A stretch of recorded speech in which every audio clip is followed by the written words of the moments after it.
when it comes to investing, this super speed is actually one of the best power that investing gives to you. It's technically called compounding. It's when you invest and it snowballs the growth of your investment. If you invest $100 today and after a year in a 10% growth and you don't do anything, okay? You just put $100 today to save or to invest. You just buy the S&P 500, which is the S&P 500 is growing by between 7 and 10% yearly. So if we just use the maximum number, 10%, so if you invest $100 today in the S&P 500, it'll be $110 after 1 year.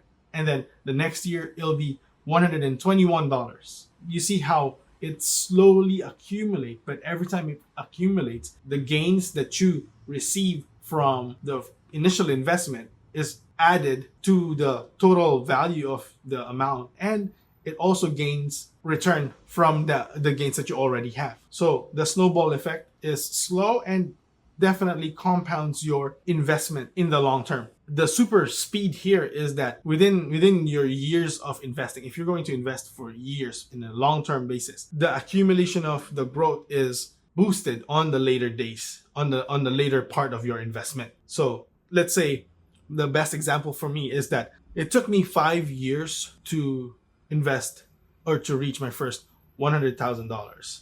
That's probably the equivalent of trying to reach your first million in the Philippines.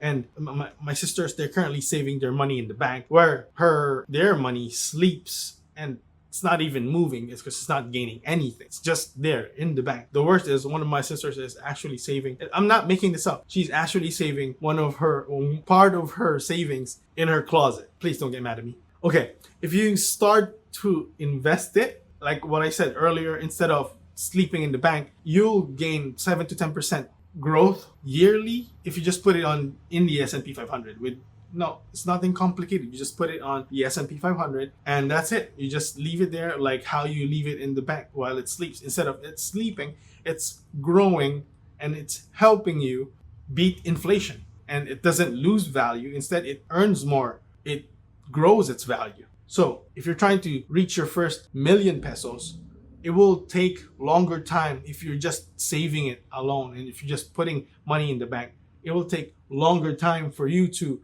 reach that million pesos. Your assets are in this case, the S&P 500 is helping you build that first million faster with the power of compounding as your speed boost in there at the back.